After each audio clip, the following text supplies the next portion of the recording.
한 주간 안녕하셨습니까? 언박싱 진행자 한유정 기자입니다. 네, 안녕하십니까? 안도현입니다. 오늘도 한 주간 있었던 이슈를 가지고 이야기 나눠보도록 하겠습니다.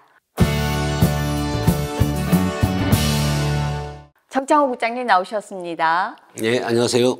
네, 그리고 정경훈 의원님도 자리해 주셨습니다. 안녕하십니까? 예, 안녕하십니까?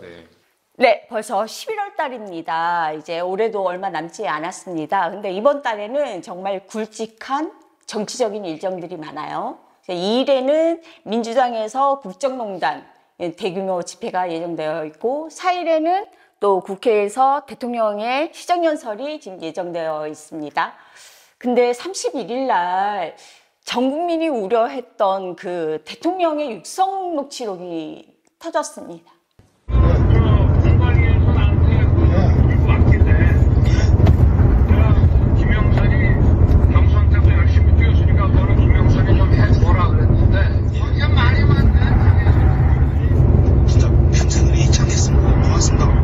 그래서 민주당뿐만 아니라 지금 국민들의 지금 분위기도 심상치가 않아요. 이번 집회에 대해서 국민의힘 소속이시니까 어떻게 보고 계세요? 예, 국민의힘 의원으로서의 입장은 굉장히 좀 참담하고, 설마 했던 부분이 현실화되어 있는 것 같아서 안타깝게 없지만, 이 부분에 대해서는 관여를 얼마나 했는가에 대한 조사가 좀 이루어져야 될 것 같고, 그 부분에 대해서 추후에 결과가 나오겠죠. 그 부분을 봐야 되고, 저는 그 장외 집회 관련해서는 이렇게 생각해요. 우리가 박근혜 대통령 시절에 굉장히 오랜 시간 동안에 국민의힘에서 장외 집회를 여의도를 전 당원이 동원이 돼서 올라가고 이렇게 했었는데, 과연 그 장외 집회가 얼마만의 효과가 있을까? 민주당 쪽에서는 11월 달에 이재명 대표 수사에 대한 결론이 나오고, 그리고 소위 말하는 윤석열 대통령 하야에 관해서 공공연하게 이야기를 하면서 장외 집회를 통해서 여론 분위기를 좀 조성하고, 그걸로 인해 가지고 검찰이라든지 사법부에다가 소위 말하는 여론 재판 형식의 압박을 가하려고 계획을 하고 있는 것 같은데, 저는 지금 민주당이 과연 장외 집회를 나와서 이렇게 하는 게 맞느냐? 왜냐하면 지금 국회의 제1당이지 않습니까? 범야권을 다 합치면 200석 가까이 되는데, 충분히 그 안에서도 뭔가를 이루려고 그러면 실력 행사를 할 수 있는 부분인데, 굳이 그거를 장외 집회까지 몰고 간다는 취지는 소위 말해서 여론몰이 하겠다는 거죠. 그래서 그분들은 제가 보기에는 딱 목표는 한 가지인 것 같아요. 이재명 대표에 대해서, 수사에 대해서 뭔가 압력을 가하려고 그런다, 이 집회를 통해서. 그런 부분이 때문에 저는 바람직하지 않다고 보고 있고요. 그리고 지금 나라 경제가 굉장히 어렵습니다. 세수가 굉장히 빠지고, 지방정부도 교부금이라는 교부세가 많이 지금 줄어들어서 힘든 상황인데, 국회에서 해야 될 일이 있지 않습니까? 그런데 왜 하필 이런 시국에, 어려운 시국에 장외 집회를 해서 이렇게 무리하게까지 하는지 저는 참 이해가 안 되죠. 그리고 그분들이 지금 롱패딩 집회를 한다고 그러는데, 결국에는 롱패딩이라는 것이 한겨울에 입는 거 아닙니까? 그러면 11월부터 시작을 해서 겨울 내내 자기들 요구 조건이 관철될 때까지 가겠다는 거잖아요. 그러면 국회의원으로서 국민들이 뽑아주는 그 사명감이라든지 그런 것들은 차지해 두고, 자기들 소위 말하는 자기들이 모시고 있는 누군가를 위해서 다 핑계치고 거기 나와서 투쟁을 한다는 것인데, 과연 국민들이 그거에 대해서 얼마나 동의를 할지 저는 의심스럽습니다. 이 녹취록을 터뜨린 그 날짜가 31일인데 이 일에 맞춰서 일부러 이 시점에 터뜨린 거라고 생각하시나요? 없지 않아 그렇다고도 볼 수가 있겠죠. 네, 지금 민주당뿐만 아니라 이 조국 혁신단도 이제 대구를 시작으로 이 탄핵 카페로 이제 국민들을 마주하겠다라고 지금 이야기를 하고 있습니다.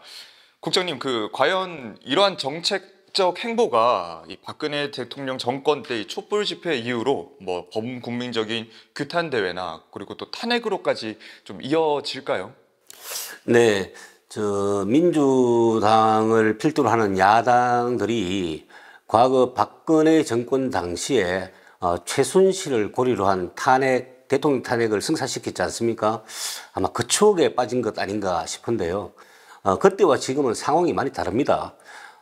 박근혜 탄핵 당시에는 야당이 외형적인 부도덕성이 전혀 없었습니다. 그러나 지금 그 민주당, 제1당인 민주당의 당 대표가 당장 다음 달이면은 그 1심 판결이 있지 않습니까? 그 당선 무효는 물론이고 그 선거 비용 400몇억 원이나 되는 돈을 갚아야 될 만큼 정당의 존립 자체를 위협할 수 있는 그런 외형적인 부도덕성, 물론 확인은 지금 아직 최종 판결이 나지 않았기 때문에 외형적인 부도덕성이 지금 부각되고 있지 않습니까? 이런 상황에서 자신들의 거대 몸집과 자신들을 지지하는 지지층들을 대상으로 장외에 나가서 탄핵 투쟁을 한다. 정권 농단 투쟁을 한다. 글쎄요, 자기들만의 잔치 아닐까요? 그 따라서 그것이 실제로 그 집회가 규탄 대회나 집회가 탄핵으로 국민적 지지를 받을 수 있을지에 대해서는 의문이고요. 그리고 또 이런 부분도 있습니다. 그 대통령 탄핵이라는 것은 물론 지금 현재 윤석열 정부가 각종 정책과 관련해서 여러 불협화음에 빠지고 대통령 부인인 김건희 여사에 대한 국민적 의혹 제기가 너무나 확산되는 상황이어서 거기에 대한 비난 여론도 많습니다.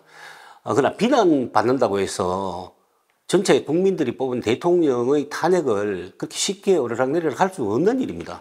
그리고 아까 전 의원님께서 말씀하셨다시피 민주당은 국회 제1당입니다. 그리고 190석이 넘는 야당들의 의석을 갖고 있는 그런 분들 아닙니까? 그런 분들이 정상적인 국회를 내버려 두고 왜 야외에 나가서 하십니까? 탄핵을 해도 국회 안에서 하시고 규탄을 해도 국회 안에서 하면 되는 겁니다. 도대체 이 엄중한 시기에 북한이 러시아에 파병을 하고 탄도미사일을 쏘고 그 부동산 물가 이런 것 때문에 국민들이 지금 자신들의 표현대로 도탄에 빠진 상태에서 왜 국회에서 국회를 벌이고 국회의원들이 바깥으로 나갑니까? 도대체 누구한테 보여주려고 이러는 겁니까? 되묻고 싶습니다. 그 생중계로 나갔을 당시에 제가 취재를 약간 해보고 또 달리민주에 들어가서 보니까 거기 댓글에다가 딱 2일날 집회하는 일정들을 딱 써놓으셨고 밑에 이제 국민들을 동참하도록 독려를 해놨더라고요. 아무래도 동참을 더 유도하기 위해서 그런 의도가 있지 않았나 그렇게 보여지고 명태균 씨가 자기 이제 뭐 검찰에 구속되면 자기는 다 풀겠다 이렇게 얘기했는데 어차피 검찰에 잡혀가면 다 풀게 돼 있는 거 아닙니까, 국장님? 이게 참 일국의 대통령이 가십거리의 대상이 되고 그것을 뛰어넘어서 조롱까지 받는 이런 형태가 됐다는 데 대해서 참 윤석열 정부와 여권에서는 깊이 반성해야 됩니다. 국민들로 하여금 이런 정신적 스트레스를 받도록 했다는 것은 결국 정부 여당에서 비롯되는 일이니까요. 여기에 대해서는 반드시 성찰이 있어야 된다고 생각합니다. 그런데 지금 명태균 씨의 그 녹취록을 보면 대통령께서 당선인 시절에 뭐 김영선 의원에 대해서 이야기를 했는데 당에서 말을 잘 안 듣는다 뭐 이런 내용 아닙니까? 그렇다면은 공천을 주라고 강권을 한 것도 아니고 뭐 아직 모릅니다. 실체를 조사해봐야 되지 않겠습니까? 그런 상황에서 그때 당시에 공천을 책임지고 있었던 분이 이준석 당대표였고 공관위원장은 윤상현 의원으로 알고 있습니다. 뭐 잘 아시다시피 이준석 대표가 윤석열 당선인이 특정인에게 공천을 주라고 해서 예 알겠습니다 하고 말 들으실 분은 아니시지 않습니까? 그리고 윤상현 그 의원께서는 공관위원장으로서 공천과 관련해서 어떠한 보고를 받은 적도 없고 보고를 한 적도 없고 얘기를 한 적이 없다고 주장하고 있습니다. 그리고 또 이준석 대표는 최근 SNS에 지방선거 공천과 관련해서 아무런 문제가 없었다라고 밝힌 바 있습니다. 그런데 명태균 씨와 통화했던 그 통화 녹취록 한 가지를 가지고 마치 윤석열 대통령이 실제로 박근혜 정부 때처럼 뭐 공천에 개입했다, 선거에 개입했다. 그렇기 때문에 윤석열 대통령이 탄핵을 해야 된다. 이 나가도 너무 나가는 겁니다. 의원님, 제가 국민의 시각으로 봤을 때 녹취록을 들었을 때 정말 충격적이었던 건 윤석열 대통령을 김건희 여사를 지 마누라 이 호칭에서 정말 큰 충격을 받았거든요. 정말 손이 조금 떨릴 정도로 충격을 받았어요. 어떠세요?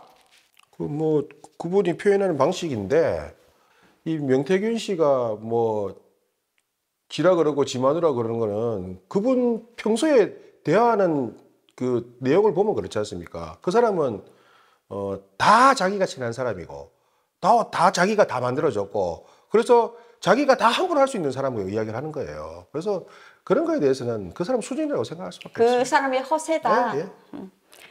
윤 대통령은 국회 개원식에도 불참하셨어요. 근데 이 일이 1987년 이후 민주화 이후에 처음 있는 일이라고 합니다. 이래서 아마 대통령이 시정연설에 참여하지 않을 것이라는 이런 의견들이 솔솔 나오고 있는 것은 현실입니다.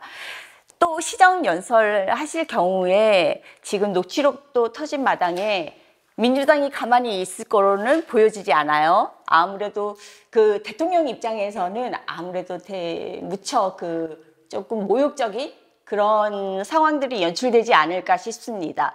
이 논란의 중심에는 김건희 여사가 아무래도 있겠죠. 그래서 저희가 길거리로 나가봤습니다. 시민들은 이 사태를 어떻게 생각하고 계시는지 직접 한번 들어봤습니다. 함께 보시고 이야기 나눠보도록 하겠습니다. 국회의원을 청문회를 세워서 제대로 온 놈들이 국회의원 되는 것을 원합니다. 제대로 온 국회의원이 돼야 국민을 위하는 국회가 되는 거죠. 지들만 떠들어대고 증인으로 나온 사람들 답변을 듣지도 않고 지들만 쭉 나아려라고 있습니다. 진짜 아닌 말로 민생을 위하고 나라를 위하는 그런 질문을 하고 해야지만이 되는 거 아니에요? 난 그거를 원하고 싶어요. 정부인이라서 뭐 활동을 많이 하셔야 되는데 여러 가지 이슈들도 많고 그러니까 좀 자제하시는 게 안 맞나 싶습니다.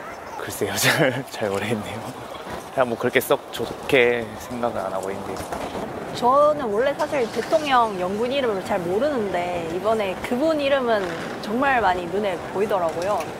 그래서 정치에 잘 모르는 저조차 되게 알 정도면 원래 대통령 영부인의 역할이 아니지 않나 생각은 하고 있습니다. 한동훈 대표는 이제 보수의 뭐 대표시지만은 좀 개혁적인 면이 상당히 있으신 것 같고 앞으로 정치로 봐서는 개혁적인 분이 보수라도 앞장서서 좀 개혁적으로 하시는 게 좋을 것 같아요. 옛날 방식 그대로 나간다면은 보수의 희망이 없을 것 같습니다. 저는 뭐 나쁘지 않다고 생각하는데 일단 뭐 주관이 확실히 있는 것 같기도 하고 뭐 성향을 떠나서 저는 그런 게 중요하다고 생각해서.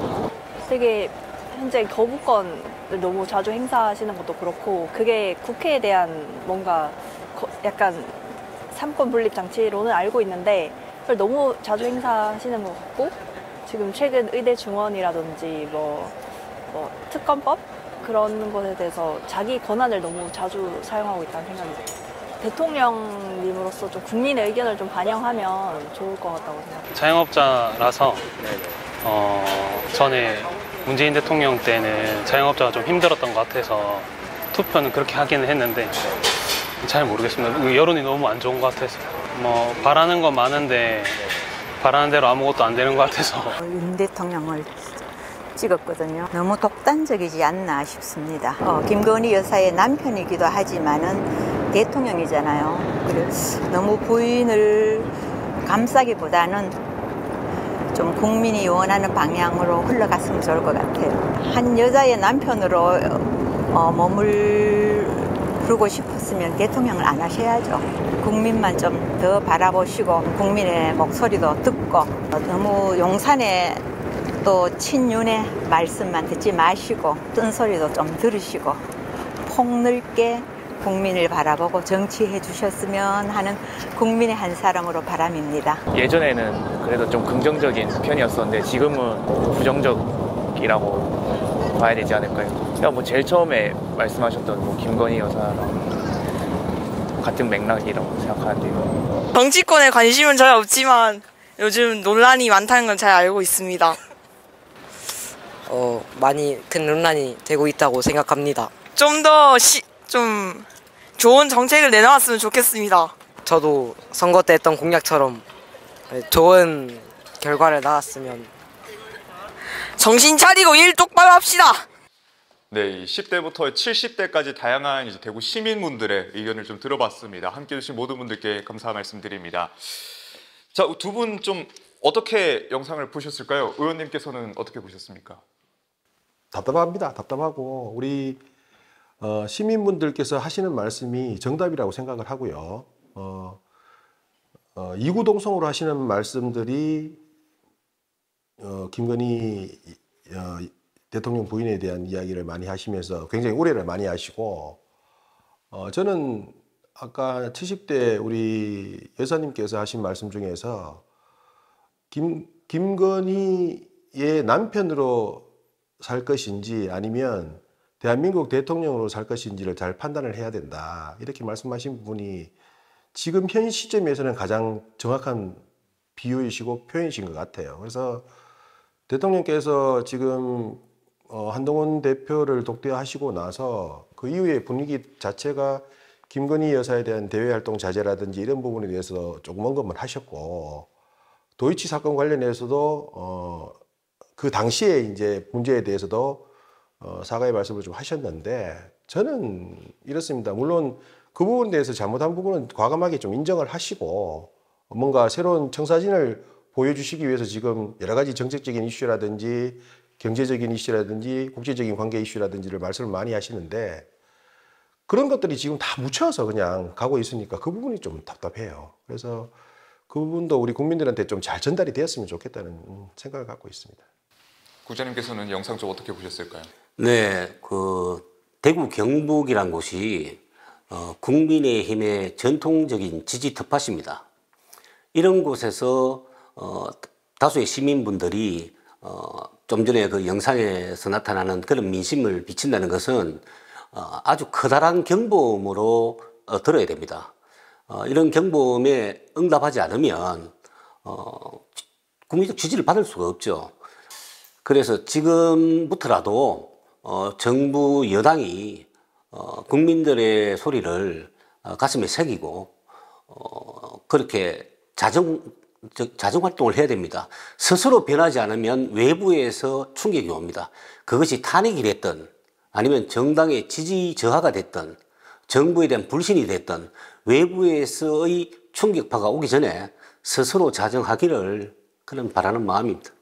이 대구 경북에서 저런 의견이 나왔다는 거는 정말 대통령실은 진짜 각성하셔야 될 것 같습니다. 제가 대통령실에 3분 정도 아는 분이 있어서 저희 방송을, 이번에 방송을 꼭 보시라고 제가 어제 톡 드렸습니다. 시민들의 의견이 나간다고. 이런 거죠. 대구 경북 분들은 대통령 당시 선거 때 거의 투표를 80% 가까이 하시고 득표도 80% 가까이 주셨어요. 그만큼 지지하고 사랑하고 꼭 윤석열 대통령이 되어서 대한민국이 잘 되기를 바라셨는데, 자꾸 이런 이야기가 나오니까 원래 사랑이 크면 미움도 커지고 실망감도 커지지 않습니까? 그래서 그런 현상인 것 같아요. 취재라 하기는 좀 그런데 70대 후반 그 국민의힘 원로분께서 얘기를 하셨는데요. 두 분이서 이혼을 하셔야 된다라고 이야기를 하시면서 대통령이 이혼을 요구해서는 안 되고 김건희 여사가 나라와 당을 위해서 그리고 대통령을 위해서 본인이 직접 대통령에게 이혼을 요구해 줬으면 좋겠다는 의견을 내신 분도 있으셨어요. 개인 의견이시죠? 네네네, 개인 의견이지만 국민이시니까. 예. 네.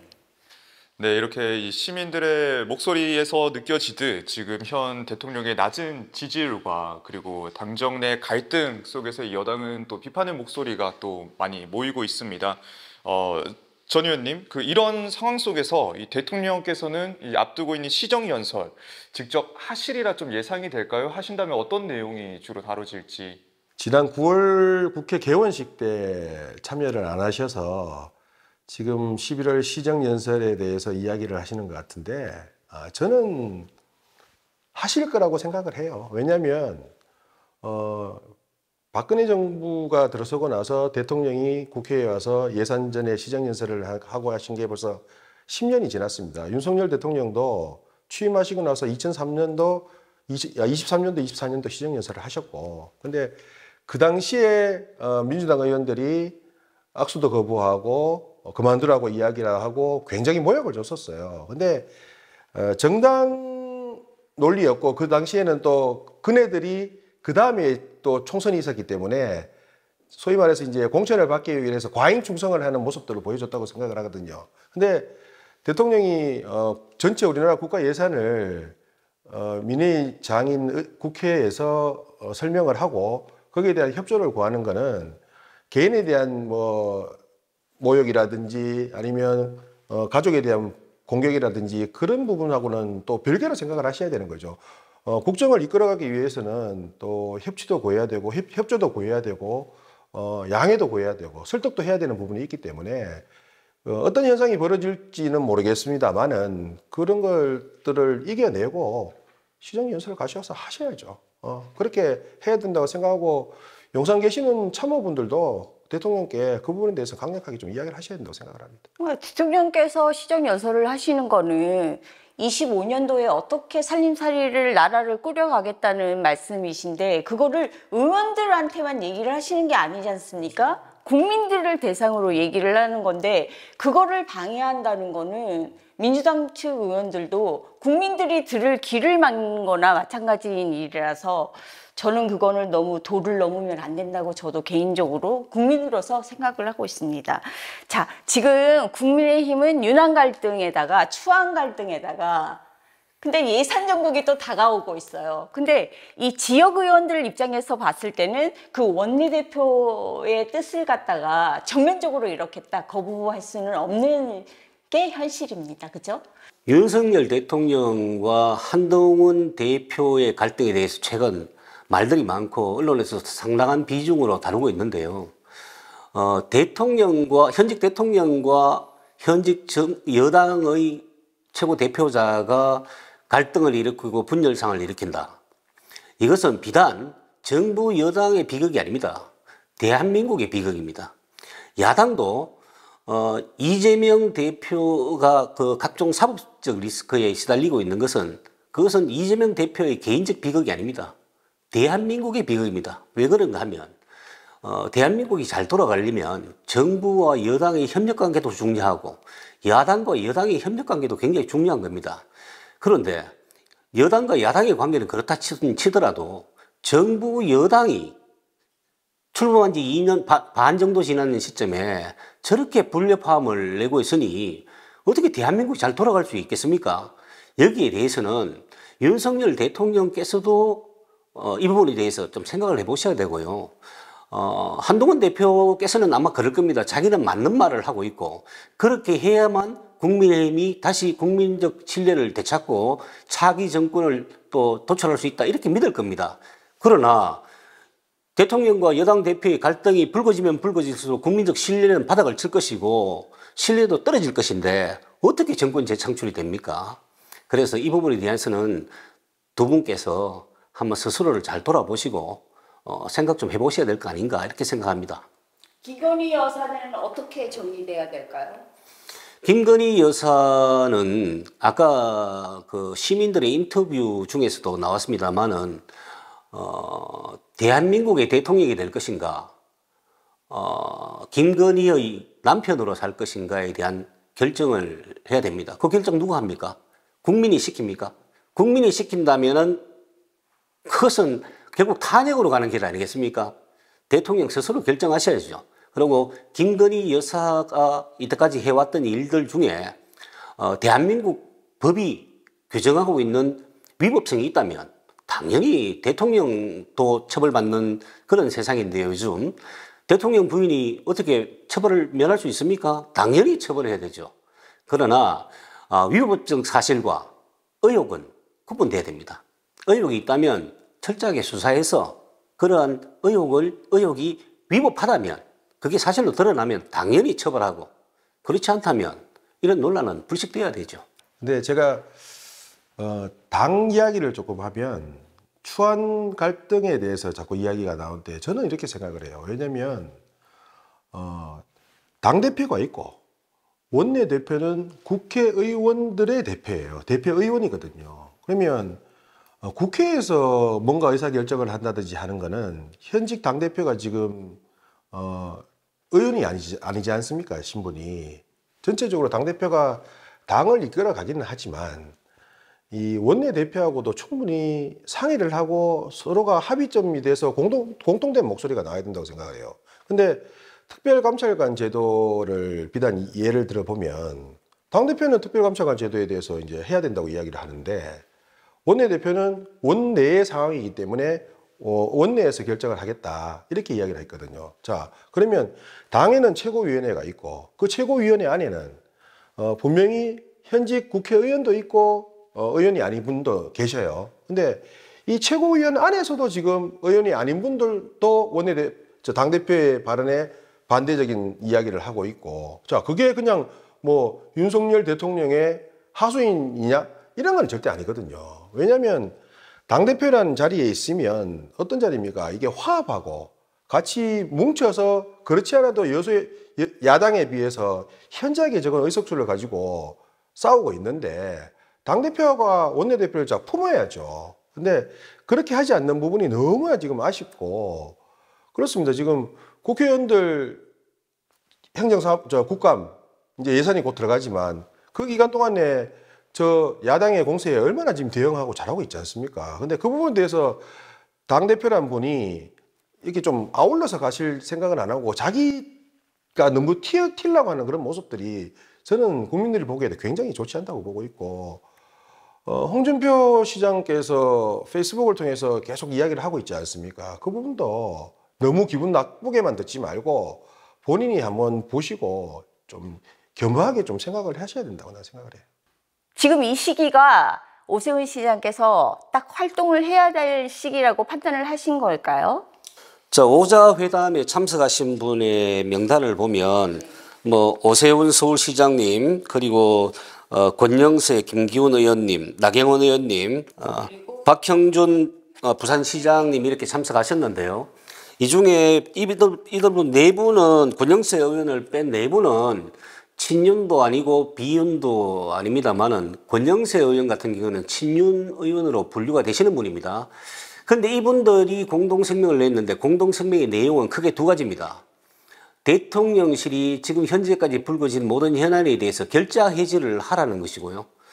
또 한동훈 대표를 위시한 국민의힘이 국민을 위한 행보에 나서라, 이 두 가지입니다. 그 잘 살펴보면 권영세 의원이 친윤 의원임에도 불구하고 대통령실에 분명히 논란의 근원이 대통령실에 있고 결자 해지라는 말이 그런 거 아닙니까? 스스로 문제를 풀으라고 한 것이죠. 이 말은 중진들도 두려운 겁니다.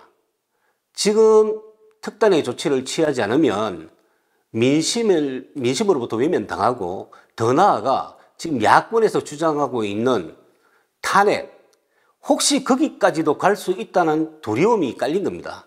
그래서 그러한 두려움이 현실화되기 전에 대통령실이 결자 해제해서 문제를 해결하라고 했으니 대통령실이라는 것은 결국 윤석열 대통령을 지칭하는 거 아니겠습니까? 윤석열 대통령께서 지금까지 불거진 국민적 의혹에 대해서 직접 해소해야 됩니다. 그리고 이러한 일들이 반복되지 않도록 조치를 취해야 됩니다. 그렇지 않으면 대한민국 헌정사에서 대통령 탄핵이라는 그런 비극이 재발되지 않을 겁니다. 친한도 아닌 친윤도 아닌 이런 분들이 그 소위 말하는 샤이 이분들이 이제 어떻게 움직일 건가. 근데 국민들은 이렇게 생각하시거든요. 검찰 출신 대통령을 시켜놨더니 지금 이렇게 하고 있는데 우리가 왜 또 국민의힘 출신, 그것도 한동훈 대표를 이제 빗대서 검사 출신을 또 우리가 왜 뽑아줘야 돼? 이런 반응이 많습니다. 그래서 다시 정권을 잡기가 좀 힘들 거라는 얘기가 대구 경북에서 나오고 있어요. 정치는 늘 그렇지 않습니까? 정치는 생물이다. 앞으로 이 정치가 어떻게 갈 것인지 세간 사람들이 이렇쿵저렇쿵 말은 할 수는 있지만 실제로 어떤 일이 벌어질지는 아무도 모르는 겁니다. 다만 지금 현재 아까도 말씀드렸습니다만은 나라가 이렇게 어지럽고 국민들의 민생이 어려운데 그것을 안정화시키는데 목표를 둬야 되지, 차기 정권이 어떠니 뭐 다음 선거가 어떠니 그게 지금 뭐 그렇게 크게 와닿습니까? 저 같은 경우에는 그런 것은 현재 시점에서는 와닿지 않는다 이렇게 생각합니다. 네, 지금 뭐 정부 이 국가 자금에 대한 또 문제들도 또 주목을 많이 받고 있습니다. 이 기획재정부는 이 세수 펑크를 이 기금으로 돌려막기를 하겠다라고 이야기를 하는데 저희 지방까지 과연 내려올 돈들이 있을까? 지금 홍준표 시장님께서는 이제 25년도 예산에 대한 또 앞으로의 계획을 쭉 말씀을 해주셨는데 의원님 좀 대구도 희망이 있을까요? 이 예산에 대해서?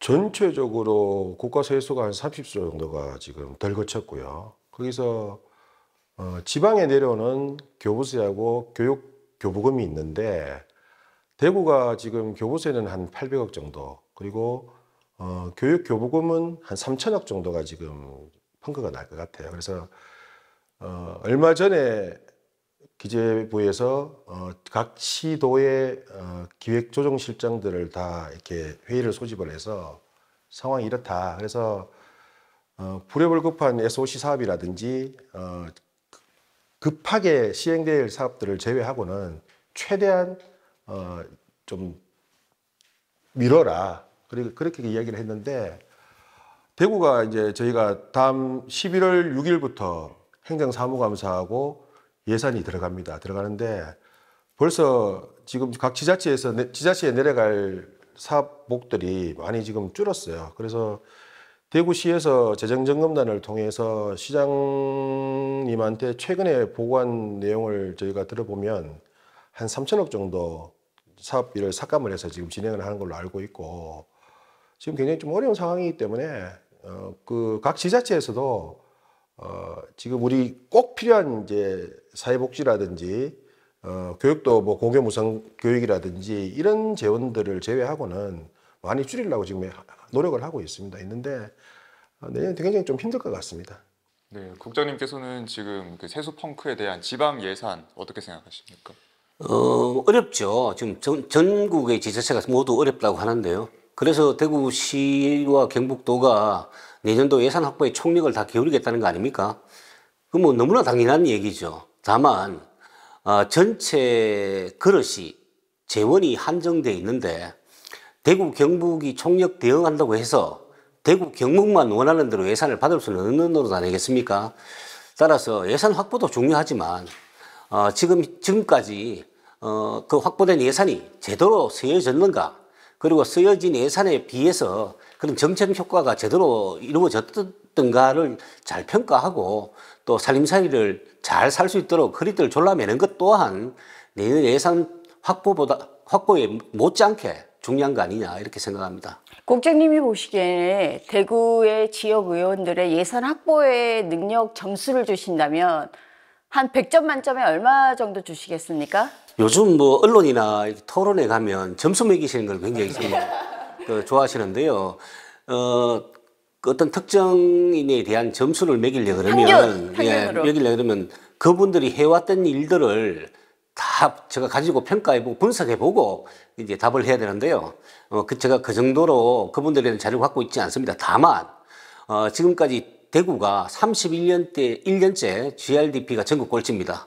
그거 하나만 봐도 역대 지금 현재의 국회의원뿐만 아니라 역대 대구 경북의 국회의원들이 제대로 일을 했는지 안 했는지에 대한 평가는 시도민들이 하시지 않겠습니까?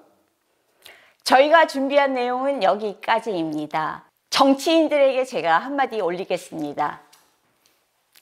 김건희 방탄이 아닌, 이재명 방탄이 아닌 민생 방탄에 신경 써주세요.